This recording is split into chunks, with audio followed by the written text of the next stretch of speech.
Hey everybody, it's Jim Cardinal. Happy Mortgage Monday.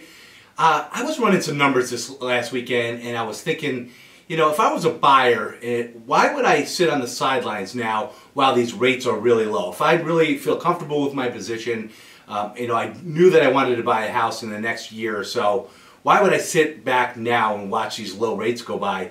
And maybe one of the things that they're thinking is that, you know, home values are going to go lower. You know, I'm not a real big believer in that, but let's just for argument's sake, say that values do go lower. I wanted to run some numbers to see if that, you know, was a smart decision on their behalf. So what I did is I took a $300,000 purchase, putting 20% down at 4% going interest rate, and I came up with a principal and interest payment of $1145. Okay.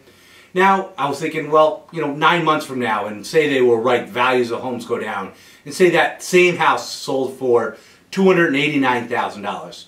But at that time, rates are going to, you know, we don't know what they're going to be, but let's just say rates are at 5%. Now, that payment's going to be $1242 a month.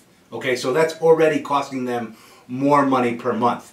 In actuality, over the course of the loan, there's a $34,920 difference in principal and interest over what they'll be paying over the course of that time. So that theory of waiting on the sidelines, waiting for values to go down, really doesn't make sense. It's really going to ultimately cost them more money, especially when you factor in that they'll still be paying rent for the next 9 months as opposed to making a principal and interest payment that is going to be tax deductible. So just wanted to point those out. I thought those numbers were fairly compelling. You know, I know there's more to it. People got to feel comfortable with their jobs, and they got to feel comfortable that they can afford a payment. But if they feel that way, but are just waiting for values to go down or to save more money, it really doesn't make economic sense to sit on the sidelines while rates are going down, or while they're down and rates are heading up. So just food for thought. Make it a great week. We'll talk to you next week. Thanks.